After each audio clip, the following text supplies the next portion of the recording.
Aujourd'hui, à l'atelier de réparation pour les nuls, on va parler de douille et de clés à cliquet.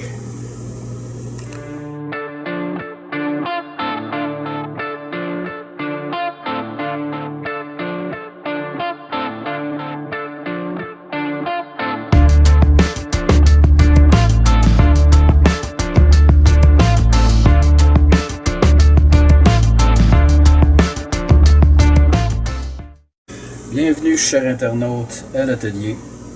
Aujourd'hui, on va parler de clés à cliquet, de douille et de tout ce qui s'y rattache pour démonter, desserrer ou serrer des boulons et des écrous. Premier type de coffret que je vous présente ici, c'est vraiment le coffret de base qui contient quelques douilles de grandeur métrique et des douilles de type SAE. Et quand je fais référence à SAE, je parle du système de mesure américain, donc des douilles 3/8, 7/16, 1/2, etc. Et on retrouve dans ce type de coffret-là un ratchet ou une clé à cliquet, si vous préférez, avec la barrure. Évidemment, c'est un coffret de bonne qualité. Le cliquet est pesant et solide. Ça tourne bien. Par contre, avec ce type de coffret-là, vous ne ferez pas grand-chose avec ça. Peut-être réparer la tondeuse, la bicyclette des enfants. Si vous refaites le patio, on pourra peut-être serrer quelques boulons, des boulons à bois avec des têtes comme celle-ci. Mais à part ça, vous ne ferez pas grand-chose avec ça. Et si on regarde au niveau du rapport qualité-prix, par exemple, un coffret comme celui-là, ça demeure très dispendieux. Je ne vais pas vous faire tomber à terre, mais je vais vous dire le prix de ça actuellement. Dans une grande chaîne qui est Canadian Tower pour ne pas la nommer. Ce coffret-là se détaille au prix régulier à 80 $. Par contre, ils font souvent la promotion de leurs articles en mettant différents articles en spéciaux. Donc en spécial, ce coffret-là se vend habituellement, je pense que c'est 24 $. Et au moment où moi je l'ai acheté, il se détaillait en spécial à 14,95 $. Et c'est un coffret que je conserve à l'intérieur de mon véhicule uniquement pour du dépannage d'urgence, si jamais c'est possible de me dépanner. Donc on va passer au coffret suivant. Je vous présente ici un deuxième coffre qui est vraiment le minimum, je dirais, à se procurer si vous êtes du genre à vouloir, par exemple, faire les freins sur votre voiture, changer quelques pièces à gauche et à droite. C'est vraiment le coffre de base qu'il vous faut. On va retrouver évidemment des douilles de type SAE et des douilles métriques. On a ici 3 clés à cliquet, dont une à prise 1/2, une à prise 3/8 et une à prise 1/4. À ce sujet-là, on m'a posé la question dernièrement, à savoir est-ce que ça signifiait un cliquet ou un ratchet, si vous voulez, avec une prise 1/2, 3/8 et 1/4. En fait, c'est assez simple. Si on prend la douille de ce côté-là, on se rend compte qu'on a ici une forme hexagonale et c'est la prise qui va entrer sur la tête du boulon. Dans le cas présent, on a une douille de 21 mm. À l'opposé de la douille, il y a un carré ici et la grandeur de ce carré-là correspond à la grandeur de la prise du ratchet ou de la clé à cliquet si vous préférez. Donc, dans ce cas-ci, on parle d'un cliquet à prise 1/2. C'est la même chose pour le 3/8 et le 1/4. Pour poursuivre, dans ce type de coffre, on retrouve également deux douilles à bougie. Une 13-16 et une de grandeur 5-8. On a des douilles avec des embouts. Dans ce cas-ci, de type Torx. On a des embouts de type hexagonal. Une clé à molette. Une paire de pinces. Un tournevis avec un adapteur dans lequel on va pouvoir y insérer, par exemple, j'ai ici une bite. Bon, des bites de différents formats qui va tout simplement servir de tournevis. On a également des dos longues qui peuvent être pratiques dans certains cas. Et dans ce coffre-ci, parce que c'est pas comme ça là, dans tous les coffres, disons que selon la période où on achète le coffre, le fournisseur, il y a des éléments qui peuvent être un peu différents dans le coffre, là, sur le plan des accessoires par exemple. Comme ici, j'ai un set de clés hexagonales SAE et un autre set qui est métrique.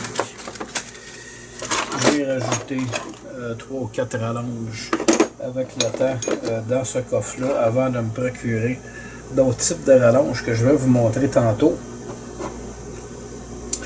Et au niveau de l'utilisation, ça c'est quelque chose de très important.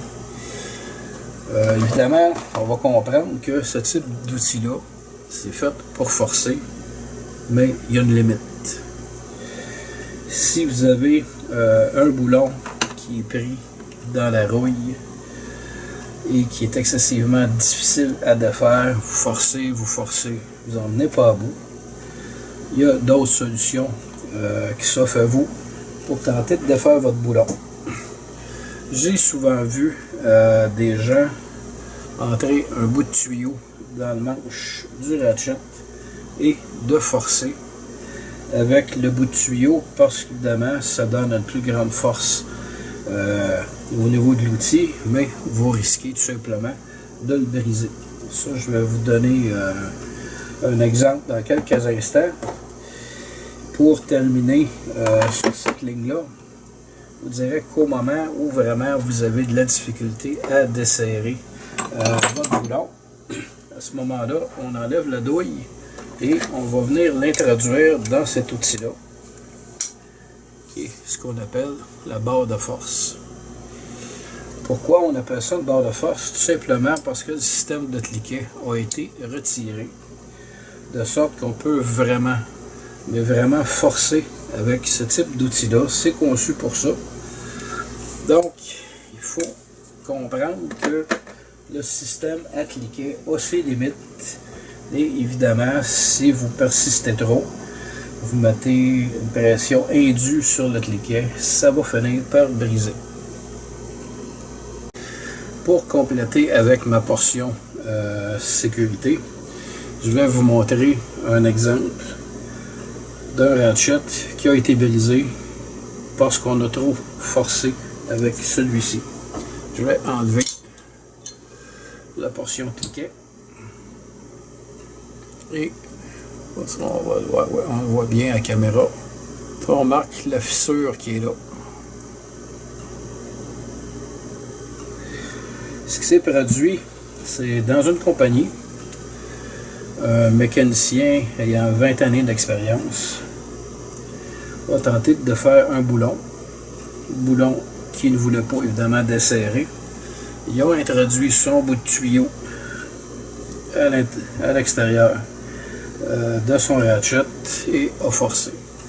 Évidemment, ce qui devait arriver, arriva, et paf, le ratchet est hors service, c'est foutu, il n'y a plus rien à faire avec ça, ça ne se soude pas. C'est bon pour les vidanges. Je vais maintenant vous montrer sur quoi vous forcez quand vous utilisez un ratchet. Si on regarde à l'intérieur, c'est seulement des petites dents qui sont là tout le tour et faites comme ça. Évidemment, les ratchets ne sont pas tous conçus de cette façon-là, mais ça repose exactement sur le même principe. Et dans la portion du cliquet, on voit ici 4 dents. Et si on tourne de l'autre côté, il y a 4 dents aussi. Évidemment, quand ça fonctionne, ça force seulement sur 4 dents. Fait qu'imaginez, là, vous avez votre bout de tuyau, puis vous forcez comme un cheval de l'autre côté. Et ça repose seulement sur ces 4 petites dents-là. Fait qu'évidemment, si on met trop de force sur la clé à cliquet, ça va finir par céder et vous risquez de vous blesser. Si vous êtes comme moi et que vous aimez la mécanique, vous allez sûrement ajouter des éléments à votre coffre. J'ai ici, en fait, c'est le premier ratchet que j'ai acheté dans ma vie. C'était, on peut voir le nom, de marque Japan. Ça avait été acheté là, dans un petit kit, là, pas trop cher. Mais quand même, pour l'époque, c'était des outils qui étaient relativement solides. Et j'ai toujours conservé ce ratchet-là. Pour les petits travaux, c'est encore capable de travailler et de rendre service. J'ai ici une clé à cliquet avec une prise 1/2 et sa particularité, c'est qu'il est pliable. Donc pour atteindre parfois des boulons difficiles, ça demande d'avoir des outils comme ceux-là. J'ai un autre cliquet ici, à manche articulée, à prise 3/8, avec la tête également pliable. Toujours pratique. Pour les endroits où l'accès est difficile, mon petit M Pro, vous voyez que c'est pas très grand. Par contre, très épais, très pesant, très solide. Il y a la barrure sur le dessus pour tenir la douille. Très efficace comme outil. Un autre outil, celui-là un peu particulier. C'est une clé à cliquet, mais une clé à 2 vitesses. Parfois, je raconte ça à des gens, puis les gens rient, croient que c'est une blague. Eh bien non, c'est pas une blague, c'est un ratchet à 2 vitesses. On peut le voir à l'écran, on appelle ça un 2X-Drive. En fait, ça fonctionne de 2 façons. Il y a évidemment la barrure. Donc ça peut... bon, petit problème de caméra. Peut-être que ça revienne. Ça peut travailler tout à fait de façon là, standard, comme un ratchet standard. Et si vous serrez ou dévissez et que vous souhaitez avoir la 2e vitesse, en fait, ce que ça va faire, c'est qu'on va venir tenir la portion du haut et regardez bien la douille travailler.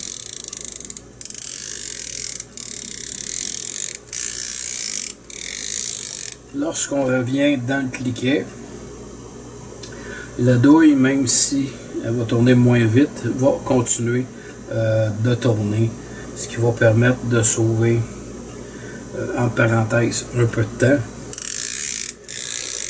Mais bon, c'est quand même un outil qui est solide. Ça travaille très bien. Donc, un 2X-Drive.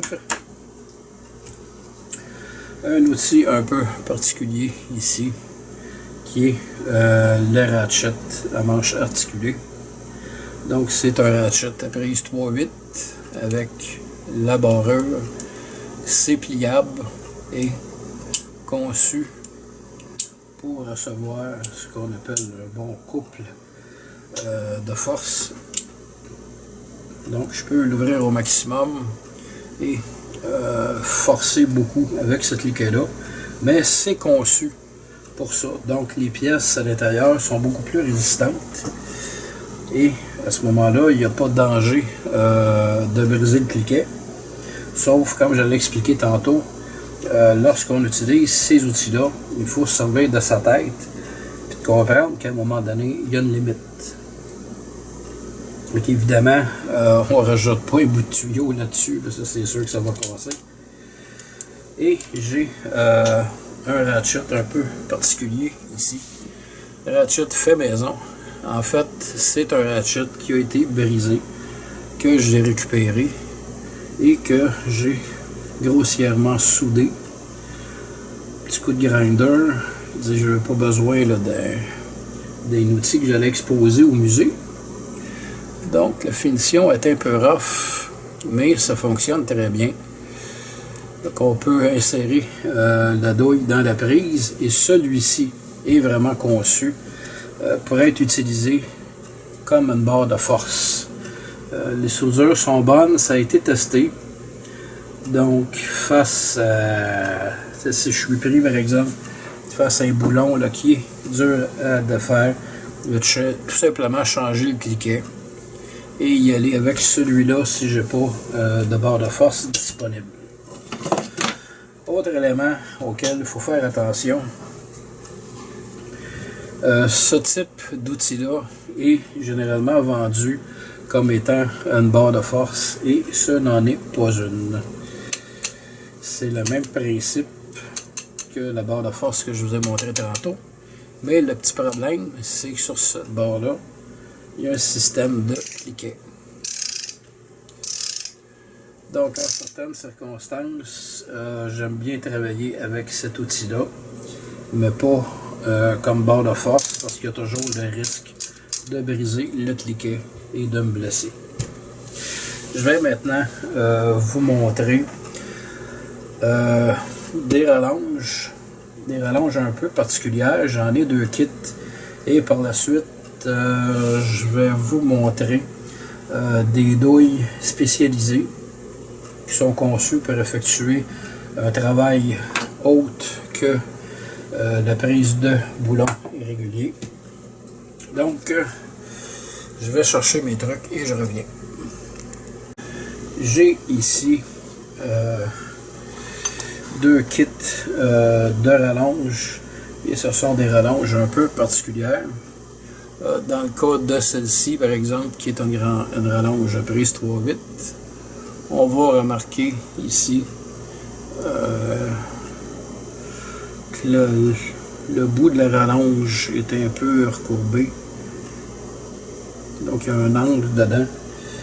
Ce à quoi ça va nous servir. Et j'ai une douille ici. Si on pousse notre douille au fond de la rallonge, évidemment, ça va fonctionner comme une rallonge standard. Si on tire légèrement sur notre rallonge, à ce moment-là, si vous voyez bien, la douille qui peut bouger tout en restant dans la rallonge, donc ça nous donne un petit angle. Et souvent, c'est ce petit angle-là qui va manquer pour être en mesure d'aller chercher le boulon qu'on veut serrer ou desserrer. Donc, très pratique. J'ai dans le deuxième kit des rallonges avec des barrures.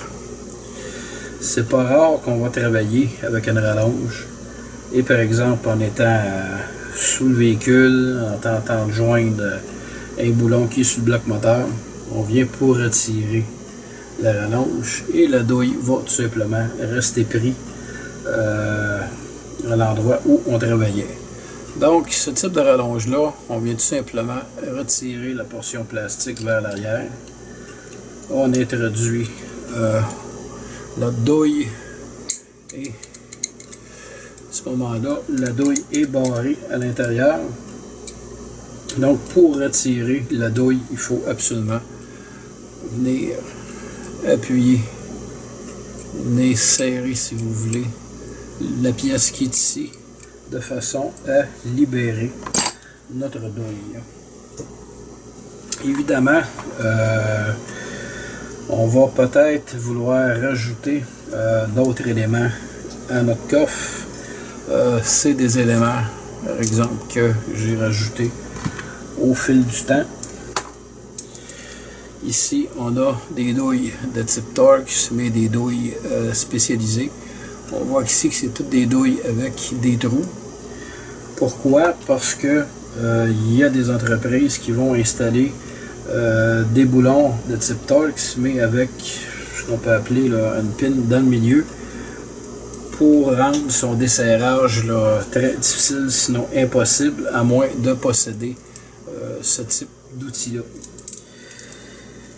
Je vais maintenant vous montrer des douilles spécialisées.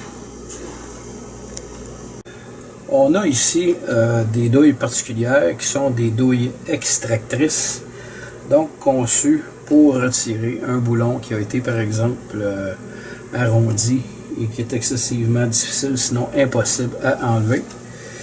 Donc on a tout d'abord ce modèle-là, qui est vraiment un modèle qui a du mordant, c'est le cas de le dire. Ce sont des douilles à prise 3/8, mais qui sont quand même des douilles impact. Donc on peut utiliser par exemple avec une clé à choc.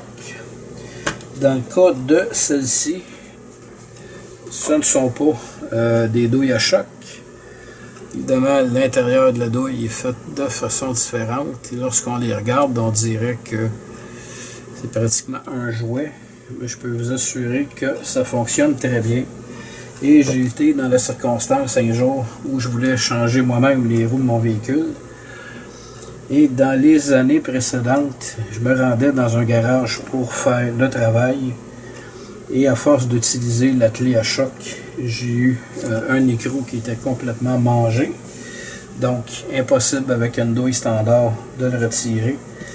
Fait que cette journée-là, j'ai été confronté au choix de soit trouver une douille capable de retirer le truc ou d'aller au garage. Évidemment, à ce moment-là, dans les grandes chaînes, ce kit-là n'était pas disponible. Donc, j'ai acheté ce kit-là, qui était heureusement en spécial, que j'ai payé à peu près 20 $.